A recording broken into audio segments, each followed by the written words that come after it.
آئیے آج روپے کے بارے میں ڈسکس کرتے ہیں، اس کے کیا نام ہیں اور یہ کیا کچھ کرتا ہے۔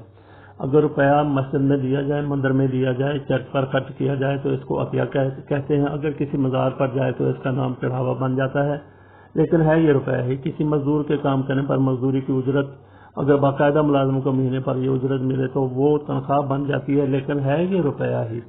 اگر ریٹائرمنٹ پر کچھ پیسے مل جائیں تو وہ گریجویٹ اور ریٹائرڈ سرکاری ملازمین کو ہر ماہ ملنے والی بغیر کام کے تنخواہ کو پینشن کا نام دیا جاتا ہے، لیکن ہے یہ روپیہ ہی۔ ضروریات جیسے بجلی، پانی، گیس، ٹیلی فون کے استعمال کرنے پر دیا جانے والا پیسہ یا رقم بل کہلاتا ہے۔ بچوں کو اسکول میں تعلیم دلوانے کے لیے دیا جانے والا روپیہ فیس بن جاتا ہے۔ یہی ٹرمینالوجی ڈاکٹر اور وکیل پیشہ ورانہ خدمات حاصل کرنے پر ادا کرنے میں استعمال ہوتی ہے۔ کسی سے ناجائز کام کروانے یا جائز کام ناجائز طریقے سے کروانے پر دی جانے والی رقم رشوت کہلاتی ہے، لیکن ہے یہ روپیہ ہے۔ غریب اور بھکاری کو دے تو بھیک اور خیرات ہوتی ہے۔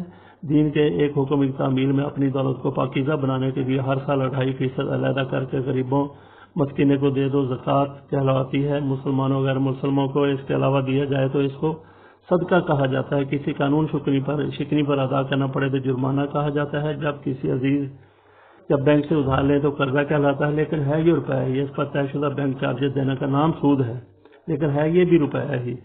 حکومت کی طرف سے آمدنی پر مقررہ رقم ادائیگی ٹیکس بینکوں کی شرائط پر پورا نہ اترنے پر دیا جانے والا جرمانہ ہرجانہ بن جاتا ہے، اور اگر کوئی یہ پیسہ ہضم کر جائے اور نہ دے تو دیوالیہ کہلاتا ہے۔ کسی سے زبردستی بدماشی کے طور پر وصول ہونے والا پیسہ بھتہ اور کسی کو اغوا کر کے رہا کرنے کی شرط میں طلب کردہ دولت یا مال کو تاوان کہتے ہیں۔ جب سیاستدان قومی دولت کی چوری کریں تو مالی بدعنوانی یا اسکینڈل، اور اگر پیشہ ور یا ماہرین کر لیں تو مس مینجمنٹ۔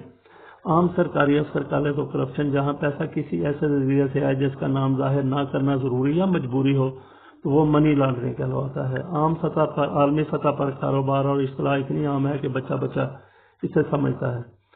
یہ اگر بچوں کو دے تو اس کو جیب خرچ کہہ دیا جاتا ہے۔ روپیہ اگر بہرے کو دے تو اس کو ٹپ کہہ دیا جاتا ہے۔ گویا ایک روپیہ کتنے نام دے کر اس کی الگ الگ پہچان بنا دی گئی ہے، مگر ہے یہ سب روپیہ